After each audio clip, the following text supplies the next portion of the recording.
હવે બધા જમવા બેઠા એટલે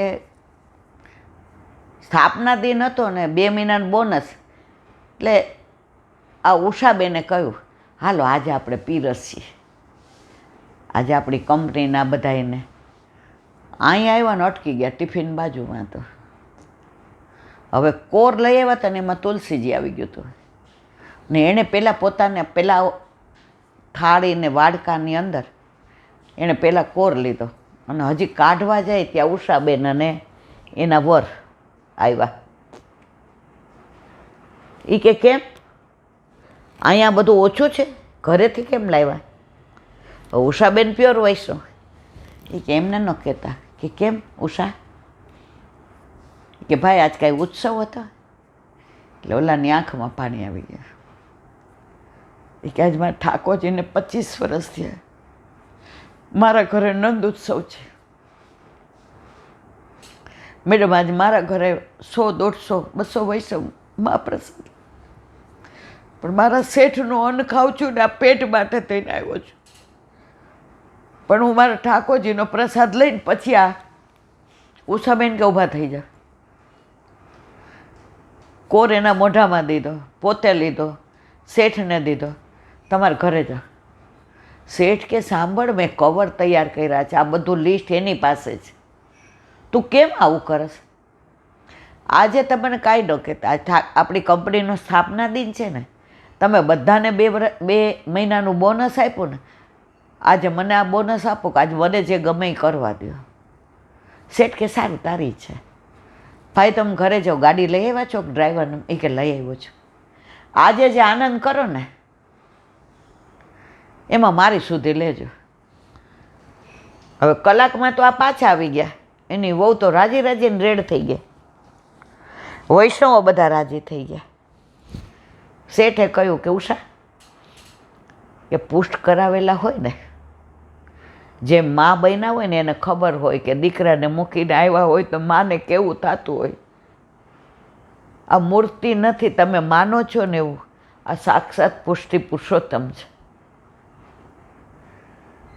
કંપનીમાં આનંદ કર્યો. હવે શેઠમાં વમળ હોવી પડે કે આ ઓફિસર ન હોય ને તો મારી કંપનીનો ધંધો અડધો થઈ જાય. આવો બાહોશ, આવો હોશિયાર, મિટિંગ કરે તો મારે બોલવાનું જ નહીં, ફોરેનના લોકો હારે એવી વાતો કરે. હવે એના ઘરે ઠાકોરજી બિરાજે તો એ ગાંડો તો નથી. સાંજે એના ઘરે ગયા તો ઢાઢી લીલા હાલતી હતી. ગુરુદેવ પધાર્યા હતા અને જે આનંદ હતો, શેઠને જે ક્લબમાં મેમ્બર હતા, પ્રમુખ હતા, આનંદ ન આવ્યો, મજા ન આવી, એવું અહીં આવ્યો. 2-3 વાર ઉષાબેને કીધું હવે થાકી ગયા હોય તો જઈએ, હવે થાકી ગયા. એ કે આવું તો ક્યાંય જોયું જ નથી. ત્યાં પ્રસાદ લીધો. બીજા દિવસે કે ઉષા આપણે ઠાકોરજી પુષ્ટ કરાવવા છે. જેના ઘરે પ્રભુએ પધારવું હોય ને એ લીલા એવી કરે કે પધારે પધારે ને પધારે જ, એમાં કોઈ શંકાને સ્થાન નથી. અને જેના ઘરે ના પધારવું હોય એ ગમે એટલી તૈયારી હોય છતાં પણ પ્રભુ ના જ પધારે. તો મારો કહેવાનો આશય એ છે કે પુષ્ટિ માર્ગ બોલ બચ્ચન નથી, હકીકત છે. હા, તમારો દ્રઢ વિશ્વાસ હોવો જોઈએ. તમારા મનમાં સંશય થાય કે આ તો મૂર્તિ છે તો કશું ફલિત નહીં થાય, પણ તમે માનો છો કે સાક્ષાત પુષ્ટિ પુરુષોત્તમ છે, પછી તમારે માગવાની જરૂર નથી, કહેવાની જરૂર નથી. એને ખબર છે કે આના હિતમાં શું છે, એ જ વસ્તુ એ કરશે. આવી બધી વાતો યાદ આવી જાય, આવું બધું લીલાનું અનુસંધાન થાય ત્યારે આનંદ આવે કે પ્રભુ સાક્ષાત પોતે છે એની પ્રતીતિ આજે ગામડાના ઓલા દાડિયા નહીં કરાવે છે, અને આજે મારા જેવા 4 ફૂટ ઊંચા હાલતા હોય એને કરાવે છે. પણ પછી જે દીનતા લાવે છે, દીનતાના પાત્રમાં મણી મૂકીને તું નિશ્ચયના મહેલમાં વસે મારો વાલો દયારામભાઈ. શોભા સલુણા શ્યામની, જોને સખી શોભા સલુણા શ્યામની. આ એક ધોળનો ભાવાર્થ કરીએ ને દયારામભાઈના, તો મારા વાલા જિંદગી ઓછી પડે. દયારામભાઈના પુસ્તકો બધાને મળે ને ગમે ત્યાંથી. ચંદ્રાવલા છે, એમનું જીવન ચરિત્ર છે, એમનું ભક્તિ પોષણ છે. જ્યાં બધાને મળે ત્યાં વાંચજો. આપણા વલ્લભ સાખીને વિરામ આપીએ એટલે ચંદ્રાવલા જ લેવાના છે. ભલે એ પુસ્તકમાં બહુ વિવરણ નથી, પણ આપણને જેટલું વલ્લભ કરાવશે. ઘણીવાર મને એમ થાય કે આ મને તો 500 વર્ષે ઓછા પડે, પણ પ્રભુને જ્યાં સુધી ભૂતલ પર રાખવી હશે અને જે કેવડાવું હશે, હું નસીબદાર છું. મારા વલ્લભે મને પસંદ કરી છે.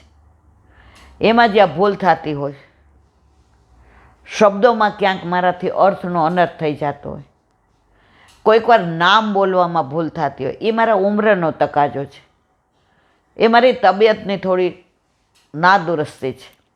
પણ જે બધો આનંદ બધાને આવે છે ને, એ મારા વાલા વલ્લભની વાણીનો પ્રભાવ છે. જેના જીવનમાં વલ્લભની વાણીનો પ્રભાવ હોય ને, એને ક્યાંય અભાવ જ ન લાગે, અને એનો સ્વભાવ યમુનાજી સુધાર્યા વિના નો રહે. મારા વાલા બોલો વલ્લભાધીશ કી. હરિરાય મહાપ્રભુજી કી જય. વલ્લભ સાખી 7 સ્વરૂપનું વર્ણન હવે હરિરાયજી કરે છે. પ્રૌઢ 83મી સખી.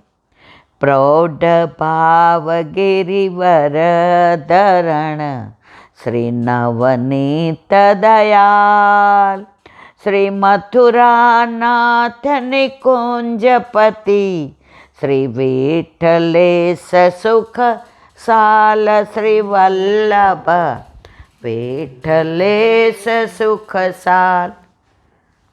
એક સ્વરૂપની લીલા ભાવના, ભાવના, સ્વરૂપ ભાવના, નામ ભાવના, મહાત્મ્ય ભાવના, આ બધું કહીએ ને તો 6 મહિના ઓછા પડે. પણ અહીંયા આપણે સાગરને ગાગરમાં ભરવાનું છે.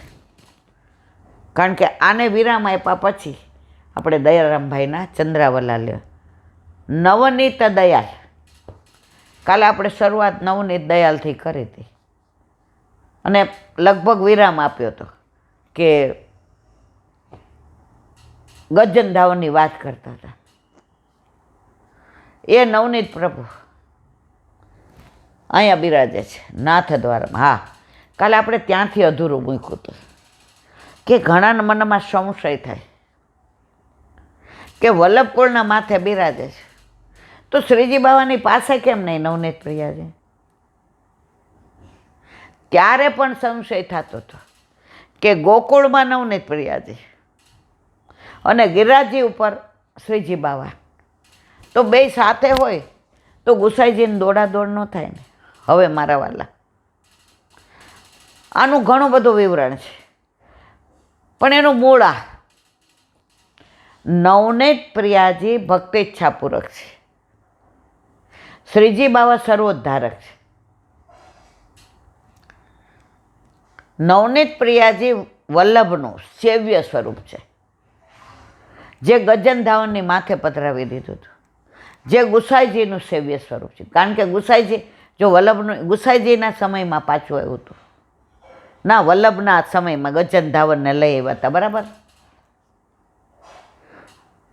તો એની સેવા નવનીત પ્રિયાજીની ગૃહ સેવા થતી હતી,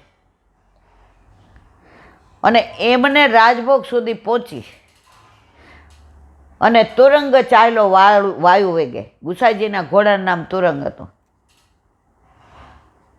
જાણે નદી ચાલી સાગરને મળવા અને અહીં આવતા હતા. તો સર્વોદ્ધારક અને ભક્તેચ્છાપૂર્વક ને સાથે ભક્ત ઉદ્ધારકને ન રખાય. અહીંયા ફક્ત અધિકાર ગુસાઈજીનો. અહીંયા બધાય આવે, એવા પ્યોર પુષ્ટિ માર્ગીય જ. બીજું, ગુસાઈજીનું સેવ્ય સ્વરૂપ એટલે ગુસાઈજીની આસક્તિ એનામાં, એનાથી વિશેષ નવનીત પ્રિયાજીની આસક્તિ ગુસાઈજીમાં. એટલે જ પ્રથમ પુત્ર ગિરધરજી ઉપર પધરાવ્યા. આજે જેટલા નિધિ સ્વરૂપો છે, જેટલા બાળકો પર બિરાજે છે, એ બધાય ભક્તો દ્વારક છે. કોઈ સર્વોદ્ધારક નથી. એક જ સર્વોદ્ધારક શ્રીજી બાવા. એમાં અંબાજીમાંય માનતા આવે, સર્વોદ્ધારકમાં મહાદેવને માનતાય આવે, અને બીજા જેને આવવું હોય એને આવે. શ્રીજી બાવા કોઈને ના તો પાડતા જ નથી. એક તારો હાથ ઊંચો શ્રીનાથ, સૌને બોલાવ તો ઊંચો કરી હાથ. શ્રીજી બાવા કે બધાય મારા. તમારા ઘરે તમારા માથે બિરાજતું તમારું સ્વરૂપ ભક્તો ધારક છે. જો અહીંયા આપણા ઘરે કોઈ આવે કે મારે ઈલાબેન આ કેરી સરસ આવી છે, તમારે ઠાકોરજીને ધરાવવાનું, દર્શન કરું, આપણે ધરાવીએ, દર્શન કરવા દઈએ. એ જ વસ્તુ નાથ દ્વારામાં પેટીની પેટી જાય, દર્શન નહીં કરે.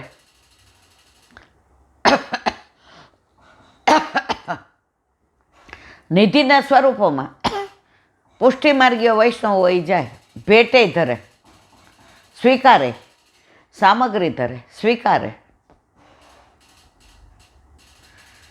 તમે આન્યોરની બેઠકમાં જાઓ ને, વ્રજમાં આન્યોરની બેઠકમાં બહાર લખ્યો છે ગોલક પાસે, બ્રહ્મ સંબંધીઓ જ આમાં ગોલકમાં ભેટ પધરાવી અને સામગ્રી લાવી. બાકી કોઈએ દ્રવ્યનો કે પૈસાનો વિનિયોગ અહીંયા કરવો નહીં. કારણ કે નહીંતર બધું છોવાઈ જાય. તમને સાચી બની ગયેલી એક વાત કહું, લગભગ 10 વર્ષ પહેલાંની વાત છે, નામ નથી દેવું. એક વૈષ્ણવના ઘરે પધરામણી કરી હતી. મને એમ છે માળા પહેરામણી હતી, કંઈ હતું પણ મને બહુ યાદ નહીં. 10-12 વર્ષ પહેલાંની વાત છે. ના 10-12 એ નહીં, મતલબ 10-12 કે 15 વર્ષ. હવે જે પધાર્યા એટલે બધું વચનામૃત, આનંદ પરમાનંદ